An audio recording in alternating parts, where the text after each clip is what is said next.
Hello student. आज का जो हमारा चैप्टर है वो है chapter number 4, that is principle of mathematical induction, PMI. Principle of mathematical induction को शॉर्ट फॉर्म में क्या बोलेंगे? पीएमआई। ठीक है। तो इस चैप्टर में क्या है कि सबसे पहली बात क्या कि मैं ना तुम लोगों को एनसीईआरटी के ए टू जेड जितने भी एग्जाम्पल्स में क्वेश्चंस है, जितने भी एक्सरसाइज में क्वेश्चन है, या जितने भी कभी कभी क्या होता है कुछ क्वेश्चन जो होते हैं ना वो थ्योरी में भी होते हैं। एनसीईआरटी क्या करता है कि थ्योरी को समझाने के लिए छोटे छोटे एग्जाम्पल्स लेता है। तो एनसीईआरटी के थ्योरी में जितने क्वेश्चंस हैं, एग्जाम्पल्स में जितने क्वेश्चंस हैं और एक्सरसाइज में जितने क्वेश्चंस हैं, वो सारे क्वेश्चन मैं ए टू जेड सॉल्व करूंगा। ठीक है। चाहे वो क्वेश्चन सेम टाइप के हों, चाहे वो क्वेश्चन डिफरेंट टाइप के हों, ठीक है, मैं सॉल्व करूंगा ए टू जेड। अगर किसी भी स्टूडेंट को ऐसा लगे कि सेम टाइप के क्वेश्चन है तो वो क्या कर सकता है, उस क्वेश्चन को जंप करके नेक्स्ट क्वेश्चन में जा सकता है। पहली बात। दूसरी बात क्या कि ये जो नोट्स बनेगा इस चैप्टर का, उस नोट्स को मैं क्या करूंगा, मैं ना डिस्क्रिप्शन बॉक्स में डाल दूंगा। तो वहां मैं लिंक डाल दूंगा, उस लिंक से जाके तुम जैसे जब ये चैप्टर हमारा कंप्लीट हो जाएगा तो चैप्टर कंप्लीट होने के बाद इस नोट्स को मैं डिस्क्रिप्शन बॉक्स में डाल दूंगा, वहां से जाके तुम चैप्टर के पीडीएफ, इस चैप्टर की पीडीएफ को ईजिली डाउनलोड कर सकते हो। ठीक है। तो फिर स्टार्ट करते हैं। तो सबसे पहले हम लोग क्या करते हैं, इसका इंट्रोडक्शन देख लेते हैं। इंट्रोडक्शन में क्या है ये देखते हैं।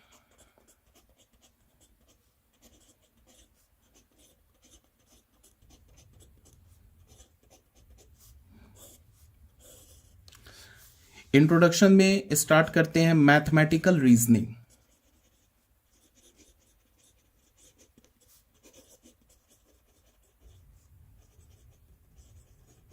There are two types of mathematical reasoning. ठीक है। First reasoning is called deductive reasoning and second reasoning is called inductive reasoning. ठीक है। तो फर्स्ट में हम लोग लिख लेते हैं, फर्स्ट को हम क्या बोलेंगे, deductive reasoning. Deductive reasoning and second one is called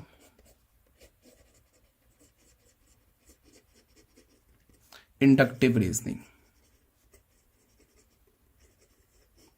ठीक है। वन बाय वन हम लोग क्या करते हैं, डिस्कस करते हैं। तो फर्स्ट पे डिस्कस करते हैं, that is called deductive reasoning.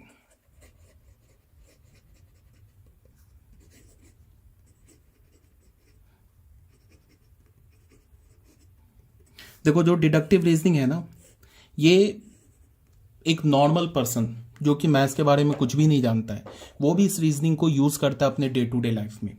For example, जैसे इस रीजनिंग में क्या होता है कि हम ना पहले दो स्टेटमेंट को ट्रू मानते हैं। ठीक है। उसके बाद इस पहले दो स्टेटमेंट को ट्रू मान लेते हैं, फिर उसके बाद उन दो स्टेटमेंट से तीसरा स्टेटमेंट को डिड्यूस कर लेते हैं। फॉर एग्जाम्पल, जैसे मैंने बोला क्या कि 8 इज डिविजिबल बाई 2। 8 जो है वो 2 से डिविजिबल है, it is a true statement. ठीक है। फिर मैंने सेकेंड स्टेटमेंट क्या बोला कि any number which is divisible by 2 is an even number. अगर कोई भी नंबर 2 से डिविजिबल है तो उसे हम क्या बोलेंगे, इवन नंबर। ठीक है। ये हमारा सेकंड स्टेटमेंट हो गया। अब इन दो स्टेटमेंट, ये दोनों स्टेटमेंट अगर करेक्ट है तो इन दोनों स्टेटमेंट से हमने क्या डिड्यूस कर लिया, हमने ये डिड्यूस किया कि 8 इज एन इवन नंबर। ठीक है। तो ये हमारा क्या था, डिडक्टिव रीजनिंग। डिडक्टिव रीजनिंग में क्या होता है कि पहले दो स्टेटमेंट जो होते हैं वो दो स्टेटमेंट को या तो करेक्ट होता है या फिर हम उसे अज्यूम कर लेते हैं कि इट इज करेक्ट स्टेटमेंट। तो दो स्टेटमेंट, पहले दो स्टेटमेंट करेक्ट होते हैं, उसके बाद हम तीसरा स्टेटमेंट पहले दो स्टेटमेंट से डिड्यूस कर लेते हैं।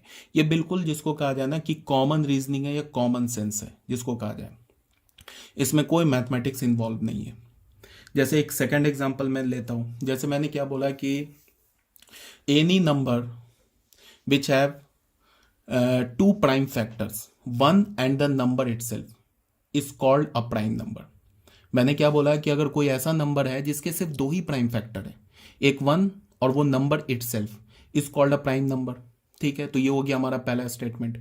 उसके बाद मैंने सेकंड स्टेटमेंट क्या बोला कि 2 has only two factors, 1 and number that is 2 itself.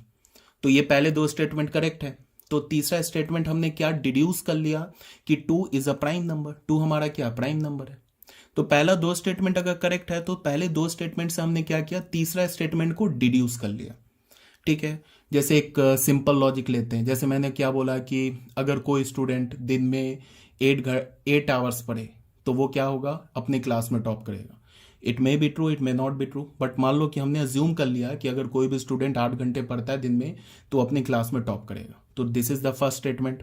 Second statement मैंने क्या बोला कि राम जो है वो दिन में 8 घंटे पढ़ता है, तो ये second statement is also correct. इस दो स्टेटमेंट से हमने क्या डिड्यूस कर लिया कि राम अपने क्लास में टॉप करेगा, तो इस कॉल्ड डिडक्टिव रीजनिंग। एक एग्जांपल और ले लो लास्ट में, जैसे मैंने बोला कि सुकरात इज अ मैन, सुकरात ये एनसीईआरटी का एग्जांपल है। जैसे मैंने क्या बोला कि सुकरात एक मैन है, फिर सेकंड स्टेटमेंट क्या बोला कि ऑल मेन आर मोर्टल, जितने मेन होते हैं मोर्टल होते हैं, अमर होते हैं। तो पहला दो स्टेटमेंट अगर करेक्ट है तो तीसरा स्टेटमेंट क्या डिड्यूस हो जाएगा, सुकरात इज मोर्टल, सुकरात क्या हो जाएगा हमारा, मोर्टल हो जाएगा, सुकरात भी क्या होगा, अमर होगा। ठीक है, तो ये हम लोग क्या होता है, इस कॉल्ड डिडक्टिव रीजनिंग, इसको हम क्या बोलते हैं, डिडक्टिव रीजनिंग बोलते हैं। तो डिडक्टिव रीजनिंग का हम लोग क्या करते हैं, डेफिनेशन लिख लेते हैं। तो क्या हो गया हमारा, जैसे हमने डिडक्टिव रीजनिंग में क्या बोला, application of general case to particular case. Deductive reasoning में क्या करते हैं हम लोग कि जनरल केस से पर्टिकुलर केस में जाते हैं। जैसे हमने बोला ना कि any number 8 is divisible by 2, 8 क्या 2 से डिविजिबल है। उसके बाद फिर हम लोग ने जनरलाइज क्या कर दिया, any number which is divisible by 2 is called an even number. तो ये हमारा क्या है, जनरल केस है। फिर हमने पर्टिकुलर केस क्या अज्यूम कर लिया, मतलब क्या डिड्यूस कर लिया कि 8 इज एन इवन नंबर, 8 हमारा क्या है, इवन नंबर है। तो डिडक्टिव रीजनिंग में क्या करते हैं कि एक ऐसा रीजनिंग है जिससे हम लोग जनरल केस को पर्टिकुलर केस, मतलब जनरल रीजनिंग से पर्टिकुलर रीजनिंग में जाते हैं, उसको हम क्या बोलते हैं, डिडक्टिव रीजनिंग, या application of general case to a particular case. ठीक है, जैसे deductive reasoning borrowed from the study of logic, ये क्या होता है, सिंपल लॉजिक है, मतलब एक जिसको तुम कह लो कि एक कॉमन सेंस है। इज एन आर्गुमेंट, ये एक आर्गुमेंट है एक्सप्रेस्ड इन 3 स्टेप्स। ये एक ऐसा आर्गुमेंट है जिसको हम 3 स्टेप्स में एक्सप्रेस करते हैं। पहला स्टेप क्या हो गया, जैसे फॉर एग्जांपल में हमने लिया सुकरात इज अ मैन, सुकरात क्या हमारा एक मैन है। बी में हमने क्या बोला, ऑल मेन आर मोर्टल, जितने भी मेन होते हैं ना वो मोर्टल होते हैं, अमर होते हैं। देयरफॉर सुकरात इज मोर्टल, तो फिर सुकरात क्या हो जाएगा, मोर्टल हो जाएगा। तो अगर यहां पे हम लोग क्या बोल सकते हैं कि if A and B are true, अगर ए और बी ट्रू है तो ये क्या इंप्लाई करेगा, ये इंप्लाई करेगा सी इज ट्रू। अगर ए और बी ट्रू है तो ये क्या इंप्लाई करेगा, सी इज ट्रू। ठीक है, उसके बाद फिर हम लोग सेकंड एग्जांपल पे आते हैं। सेकंड एग्जांपल हमारा हो गया example page number 2। Second example में लेते हैं, जैसे फॉर एग्जांपल लेते हैं हम लोग, जैसे हमने पहले बोला एक स्टेटमेंट क्या बोला, 8 इज डिविजिबल बाई 2, 8 जो हमारा 2 से डिविजिबल है, पहला स्टेटमेंट। दूसरा स्टेटमेंट क्या बोला, any number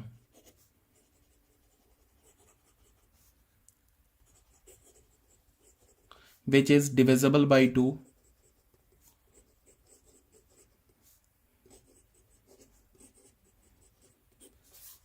is an even number।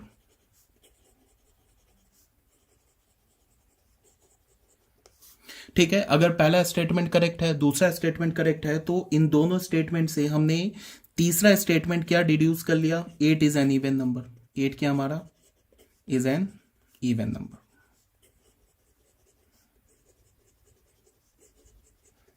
ठीक है, तो ये था हमारा क्या, डिडक्टिव रीजनिंग। अब ये डिडक्टिव रीजनिंग के बाद हम लोग आ जाते हैं बच्चों इंडक्टिव रीजनिंग में। सेकंड हमारा डिडक्टिव रीजनिंग फर्स्ट कंप्लीट हो गया, सेकंड में आ जाते हैं इंडक्टिव रीजनिंग में। इंडक्टिव रीजनिंग, इंडक्टिव रीजनिंग में क्या है कि ये जस्ट रिवर्स है डिडक्टिव रीजनिंग का, ये कॉमन सेंस नहीं है। ये जिसके पास काफी आईक्यू होता है, जो मैथमेटिशियन होते हैं, वो इंडक्टिव रीजनिंग को यूज करते हैं, ये कॉमन सेंस नहीं है।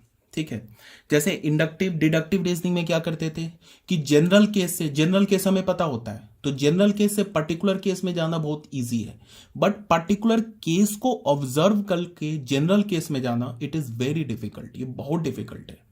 ठीक है, तो हम लोग क्या करते हैं इंडक्टिव रीजनिंग में, क्या करते हैं कि जो हम लोग पर्टिकुलर केस होता है उससे जनरल केस में जाते हैं। इसका क्या मतलब है वो अभी मैं एग्जांपल लूंगा तो उससे क्लियर हो जाएगा। उससे पहले इसका डेफिनेशन लिख लेते हैं। ठीक है, इंडक्टिव रीजनिंग में क्या बोला, application of particular case to general case. Inductive reasoning में क्या करते हैं कि पर्टिकुलर केस से हम लोग जनरल केस में जाते हैं। Inductive reasoning depends on working with each case. हम लोग यहाँ क्या करते हैं कि जो पर्टिकुलर केस है ना उसको ऑब्जर्व करते हैं और फिर पर्टिकुलर केस को ऑब्जर्व करके एक थ्योरम बना देते हैं। ठीक है, और वो थ्योरम कभी कभी बन जाता है, कभी कभी कंजक्चर बन जाता है। कंजक्चर किसे बोलते हैं, कंजक्चर उस थ्योरम को बोलते हैं या फिर उस मैथमेटिकल ये स्टेटमेंट को बोलते हैं विच हैव नो प्रूफ, जिसका कोई प्रूफ नहीं है, उसे हम क्या बोलते हैं, कंजक्चर बोलते हैं।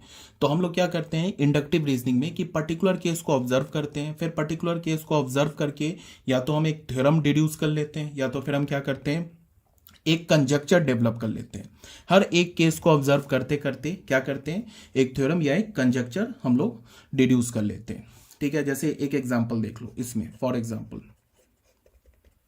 जैसे फर्स्ट एग्जांपल देख लो। जैसे मैंने बोला कि 1 को मैं क्या लिख सकता हूं, 1 को मैं लिख सकता हूं 1 इंटू 1 प्लस 1/2, ऐसे लिख सकता हूं, कोई प्रॉब्लम नहीं है। ठीक है, अब ये देखो कि ये ऐसे लिखना कितने मतलब ये सोचना कि 1 को मैं लिख सकता हूं 1 इंटू 1 प्लस 1/2, ये टफ है। ऐसे तो सोचना एक कॉमन सेंस तो है नहीं। फिर अगर मैं बोलूं कि 1 प्लस 2 को मैं क्या लिख सकता हूं, 1 प्लस 2 को मैं लिख सकता हूं कि 2 इंटू 2 प्लस 1/2। देख लो 1 प्लस 2 इज 3, यहां से 2 कैंसिल होके 2 प्लस 1 इज 3। फिर यहां पे मैंने क्या किया 1 प्लस 2 प्लस 3, यहां पे क्या है 1 है, यहां पे क्या है पहले 2 नेचुरल नंबर का सम, यहां पे क्या है पहले 3 नेचुरल नंबर का सम। तो इसको मैंने क्या लिखा पहले 3 नेचुरल नंबर का सम, तो क्या लिखा 3 इंटू 3 प्लस 1/2, ऐसे लिख लिया। ठीक है, फिर मैंने क्या बोला कि फिर मैं इन सारे केसेस को ना ऑब्जर्व कर रहा हूं, ये सारे जो केसेस है ना इसको मैं ऑब्जर्व कर रहा हूं। फिर मैंने लिखा 1 प्लस 2 प्लस 3 प्लस 4, ऐसे लिख लिया। तो ये क्या हो गया हमारे पास पहले 4 नेचुरल नंबर का सम, तो इसको क्या मैं ऐसे लिख सकता हूं 4 इंटू 4 प्लस 1/2। देख लो 4 प्लस 3 7 प्लस 2 9 10, और ये क्या हो जाएगा 4 प्लस 1 5, और ये 2 से कैंसिल होगा 5 2 10। तो ये ट्रू है, ये भी ट्रू है। तो मैं क्या कर रहा हूं कि पर्टिकुलर केस को ऑब्जर्व कर रहा हूं। इस केस को मैंने ऑब्जर्व किया, मैंने बोला कि 1 को मैं लिख सकता हूं 1 प्लस 1/2, 1 प्लस 2 डेट इज 3, 3 को मैं क्या लिख सकता हूं कितने नेचुरल नंबर का सम है 2 नेचुरल नंबर का सम है, तो इसे मैं क्या लिख सकता हूँ 2 इंटू 2 प्लस 1/2। फिर मैंने क्या किया कि पहले 3 नेचुरल नंबर के सम को क्या लिख सकता हूँ 3 इंटू 3 प्लस 1/2। तो इन ऑब्जर्वेशन को अगर मैं फॉलो करूँ, एक और लिख लेते हैं 1 प्लस 2 प्लस 3 प्लस 4 प्लस 5, पहले 5 नेचुरल नंबर का सम, यहाँ से क्या आएगा 15। तो इसको पहले 5 नेचुरल नंबर का सम, तो इसको मैंने क्या लिखा 5 इंटू 5 प्लस 1/2। ये पैटर्न नहीं तुम्हें लग रहा है, तो ये क्या हो जाएगा देख लो 5 प्लस 1 6, 2 से डिवाइड होगा तो 3, 3 इंटू 5 15। तो इस पैटर्न को अगर मैं ऑब्जर्व करूं तो मैंने क्या बोला कि अगर ये सारे पैटर्न सही आ रहे हैं तो this is also true. 1 plus 2 plus 3, पहले n नेचुरल नंबर का सम, पहले n नेचुरल नंबर का सम क्या हो जाएगा n इंटू n प्लस 1/2। इसे हम क्या बोलेंगे sum of first and natural number. तो यहां पे हमने क्या किया, यहां पे हमने क्या किया कि यहां पे हमने एक एक पर्टिकुलर केस को ऑब्जर्व किया और पर्टिकुलर केस को ऑब्जर्व करके फाइनल हमने क्या निकाल दिया, एक फॉर्मूला हमने डिड्यूस कर दिया।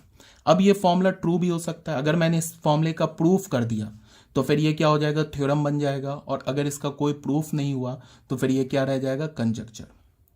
ठीक है, तो ये हमारे पास क्या हो गया एक जनरल रिजल्ट आ गया। ये जनरल रिजल्ट कैसे आया, ये जनरल रिजल्ट हमें मिला कि by observing each and every particular case, हमने पर्टिकुलर केस को ऑब्जर्व करके एक जनरल केस पे पहुंच गए। ठीक है, कोई प्रॉब्लम नहीं है। एक सेकंड एग्जांपल देख लेते हैं। सेकंड एग्जांपल में क्या हमारे पास, सेकंड एग्जांपल देख लो, एग्जांपल 2। अगर मैंने ऐसे लिखा 1 को मैंने क्या लिखा, 1 को मैंने बोला 1 स्क्वायर, कोई प्रॉब्लम नहीं है। उसके बाद मैंने बोला 1 प्लस 3, 1 प्लस 3 क्या होगा, पहले 2 ऑड नेचुरल नंबर को ऐड किया तो 1 प्लस 3 क्या होगा सॉरी 1+3 = 4, 4 को मैंने क्या लिखा 2। तो यहां मुझे पैटर्न क्या पता चल रहा है कि अगर मैंने पहले एक फर्स्ट ऑड नेचुरल नंबर लिया तो वो किसके इक्वल हो गया 1² के, और अगर मैंने फर्स्ट 2 ऑड नेचुरल नंबर को ऐड किया, पहले 2 ऑड नेचुरल नंबर को ऐड किया तो वो किसके इक्वल हो गया 2² के। तो देखा मैंने कि अच्छा ये तो पैटर्न दिख रहा है, तो फिर मैंने क्या बोला कि चलो एक बार और देखते हैं, पहले 3 ऑड नेचुरल नंबर को ऐड करते हैं। तो पहला नेचुरल नंबर क्या है ऑड नेचुरल नंबर 1, दूसरा ऑड नेचुरल नंबर क्या है 3, तीसरा ऑड नेचुरल नंबर क्या है 5। तो ये किसके इक्वल हो गया 5 + 3 8 + 1 9, तो ये तो 9 के इक्वल हो गया। ठीक है, कितने ऑड नेचुरल नंबर को ऐड किया, फर्स्ट 3 ऑड नेचुरल नंबर को ऐड किया, तो इसको मैं क्या लिख सकता हूं 3², कोई प्रॉब्लम नहीं है। चलो एक बार और देखते हैं, फर्स्ट 4 ऑड नेचुरल नंबर लेता हूं 1 + 3 + 5 + 7 लेता हूं, तो ये किसके इक्वल हो जाएगा 16 के इक्वल हो जाएगा। तो ये किसके इक्वल हो जाएगा 4² के। तो यहां से मुझे पैटर्न क्या पता चल रहा है, यहां से मुझे पैटर्न ये पता चल रहा है कि अगर मैं first n odd natural number लूं, मीन्स 1 + 3 + 5 + 7 ऐसे करके कहां तक जाना है, इसको मैं लिख सकता हूं 2n - 1। मैंने क्या किया first n odd natural number का सम लिखा। ये कितने टर्म्स लिखे हुए हैं, ये n टर्म्स लिखे हुए हैं। First n odd natural number का सम लिया तो ये किसके इक्वल होगा n² के। ये मैंने अभी प्रूफ नहीं किया है, मैंने क्या किया है, ये जो पर्टिकुलर केस है, इस पर्टिकुलर केस से हम लोग इस जनरल केस पे पहुंचे। ठीक है, मतलब कि हर एक पर्टिकुलर केस को ऑब्जर्व किया और पर्टिकुलर केस को ऑब्जर्व करते करते हमने क्या बोला कि एक जनरल केस ले लिया। इसको हम क्या बोल सकते हैं, सम ऑफ लेफ्ट हैंड साइड को first n odd natural number. ठीक है, ये किसके इक्वल हो गया n² के। ठीक है, यहां पे हम लोग क्या बोल सकते थे, इसको sum of first n natural number, इसको हम बोल सकते थे sum of first n natural number. पहले n नेचुरल नंबर का सम किसके इक्वल मिल रहा है n × n + 1/2। ठीक है, कोई प्रॉब्लम नहीं है। ठीक है बच्चों, अब एक इसकी मोटिवेशन देखो, इस चैप्टर में हम लोग करने क्या जा रहे हैं, इस चैप्टर में क्या करने जा रहे हैं कि इस टाइप के जितने रिजल्ट्स आएंगे ना जिसमें नेचुरल नंबर इन्वॉल्व होगा, देखो इसमें भी नेचुरल नंबर इन्वॉल्व है, इससे पहले जो हमने क्या किया इसमें भी नेचुरल नंबर इन्वॉल्व था। तो जितने भी इस टाइप के रिजल्ट आएंगे जिसमें नेचुरल नंबर इन्वॉल्व होगा, इन सारे रिजल्ट को हम प्रूफ करेंगे इस चैप्टर में, मैथमेटिकल इंडक्शन चैप्टर में प्रूफ करेंगे। ठीक है, और प्रूफ करने के लिए जो मोटिवेशन आया या फिर बोलो कि जिस वेल डिफाइंड एल्गोरिदम से हम प्रूफ करेंगे, उस वेल डिफाइंड एल्गोरिदम के पीछे क्या मोटिवेशन है, उस मोटिवेशन को हम लोग डिस्कस कर लेते हैं। ठीक है, तो इसके पीछे क्या मोटिवेशन है वो देख लेते हैं।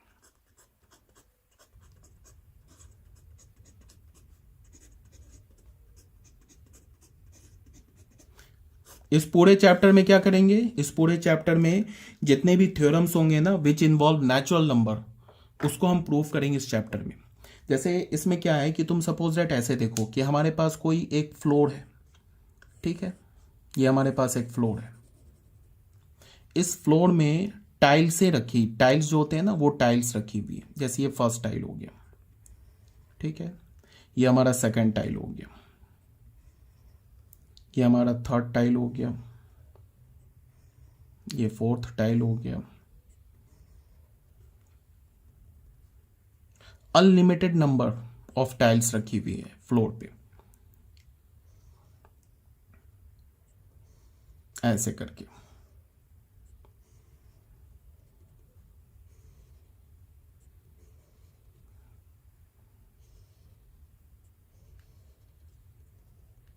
ठीक है, इसको हमने क्या बोला फर्स्ट टाइल, इसको हमने बोला सेकंड टाइल, इसको हमने बोला थर्ड टाइल, इसको हमने बोला फोर्थ टाइल, इसको हमने बोला केथ टाइल। ठीक है, इसको हमने क्या बोला, इसको के आगे क्या होगा k+1th टाइल, इसको हमने क्या बोला k+2th टाइल, इसको फिर हमने बोला rth टाइल, इसको क्या बोला r+1th टाइल। ठीक है, ऐसे करके ना मतलब काउंटलेस टाइल्स रखे हुए। ठीक है, फ्लोर पे। अब यहाँ पे कुछ क्या है कि जैसे हमने कुछ एज्यूम कर लिया, यहाँ पे हमने क्या बोला, हाइट ऑफ ईच टाइल, जितने भी टाइल हैं उनके हाइट को हमने क्या बोला, इज सेम, वो सेम है, से m सेंटीमीटर। हमने क्या बोला कि जितने भी जो टाइल्स रखी है ना, इन सारे टाइल्स का जो हाइट है वो सेम है, और उसको हमने क्या बोल दिया, m सेंटीमीटर के इक्वल है। दूसरा एजम्पशन क्या किया हमने, डिस्टेंस बिटवीन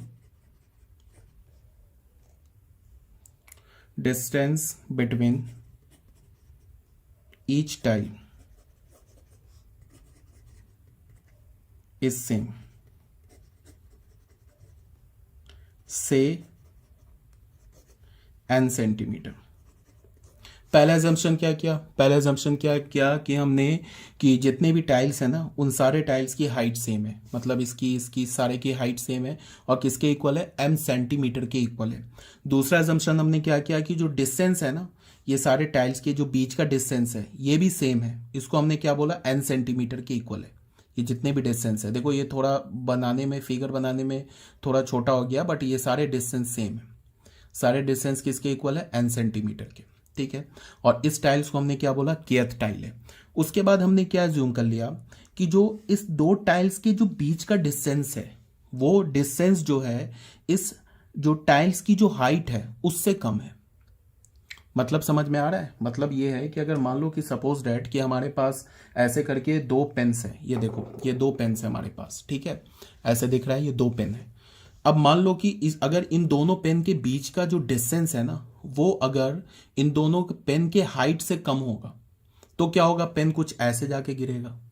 अगर मान लो कि इन दोनों पेन के बीच का जो डिस्टेंस है वो किसके इक्वल होगा, पेन के हाइट के इक्वल होगा, मान लो कि ऐसे इक्वल होगा, यहां पे आएगा, तब अगर ये पहला पेन गिरेगा, अगर मैं पहले पेन को गिराऊं तो ये दूसरे पेन को गिराएगा ही नहीं, अगर एग्जैक्टली इक्वल होगा तो, ठीक है। ग्रेटर होगा अगर इनके बीच का हाइट, सॉरी इन दोनों पेन्स के बीच का जो डिस्टेंस होगा, अगर इस पेन के हाइट से ग्रेटर होगा तो भी अगर पहला पेन गिरेगा तो दूसरे पेन को नहीं गिराएगा, ठीक है। बट अगर मैं ये एज्यूम कर लूं कि इन दोनों पेन का जो हाइट है, वो हाइट क्या है, वो हाइट ग्रेटर है किससे, इस दोनों पेन के बीच के डिस्टेंस से ग्रेटर है, ठीक है। तब क्या होगा कि अगर मैं पहले पेन को गिराऊं तो ये दूसरे पेन को क्या करेगा, दूसरे पेन को फिर ये क्या करेगा, यहां से पुल करेगा, तो दूसरा पेन गिरेगा तो फिर ये तीसरे पेन को क्या करेगा, पुल करेगा, तो तीसरा पेन गिरेगा, उसी से क्या होता जाएगा, सारे पेन्स गिर जाएंगे। अब चाहे कितने भी पेन्स हो, चाहे इन्फाइनाइट नंबर ऑफ पेन्स हो, चाहे मैं बोलूं कि 10,000 करोड़ पेन्स हो, अगर मैंने पहले पेन को गिरा दिया और मैंने दो बात एज्यूम कर लिया कि एक तो एज्यूम कर लिया कि सारे पेन्स की हाइट इक्वल है, या मैंने पेन की जगह टाइल्स बोलूं तो सारे टाइल्स की हाइट इक्वल है, पहला एजम्पशन। दूसरा एजम्पशन क्या किया कि distance between two tiles is less than the distance between two tiles is less than the height of the tiles. तो फिर ये क्या होगा कि अगर पहला टाइल गिरेगा तो दूसरा टाइल गिरेगा, दूसरा टाइल गिरेगा तो तीसरा टाइल गिरेगा, एंड सो ऑन। तो ये हमारा हो गया। यहाँ पे हमने क्या बोला, इसके हाइट को क्या बोला, n सेंटीमीटर। यहाँ पे फिर हमने क्या बोला, m is greater than n। m क्या है, m है हमारा हाइट ऑफ द टाइल, ठीक है, और n क्या है, डिस्टेंस बिटवीन टू टाइल्स। तो हमने क्या बोला, height of the tile is greater than the distance between the two tiles. जो डिस्टेंस है ना दोनों टाइल के बीच का, वो क्या हमारा लेस है किससे, हाइट ऑफ द टाइल से। तो अगर ये टाइल गिरेगा तो क्या होगा, इसको गिराएगा, ये इसको गिराएगा, एंड सो ऑन, ठीक है। अब यहां पे क्या है कि एक कुछ लॉजिक है, उसको थोड़ा ध्यान से समझो। यहां पे मैं क्या बोल रहा हूं कि मैंने कुछ नोटेशन एज्यूम किया, मैंने बोला कि नाउ लेट अस एज्यूम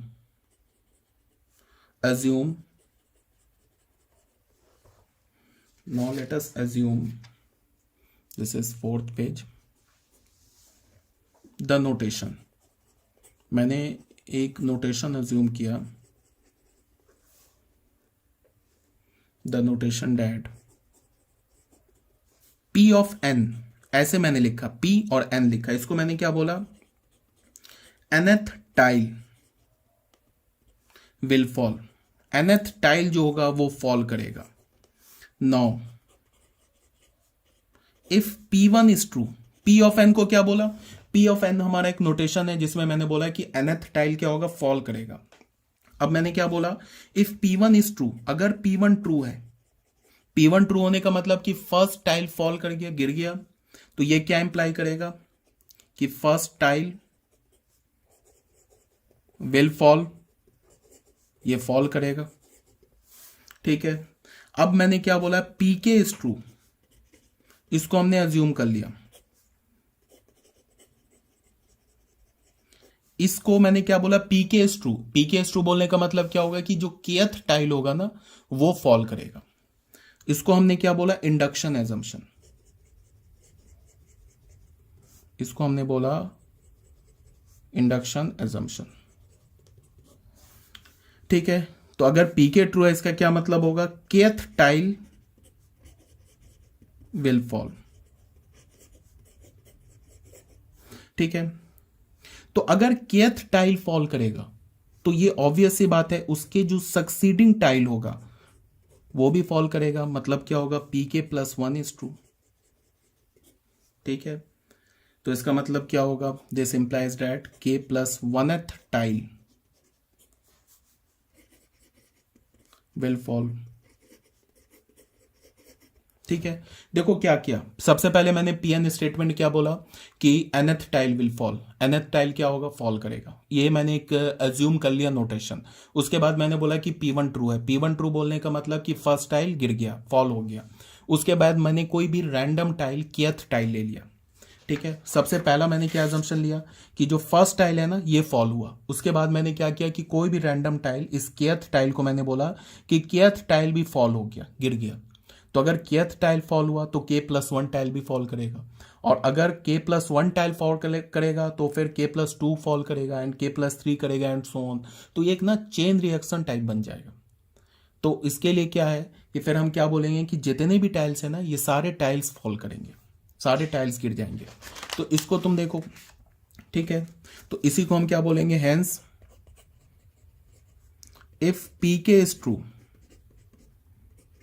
मतलब kth टाइल अगर फॉल हुआ तो ये क्या इंप्लाई करेगा, P K plus one is true.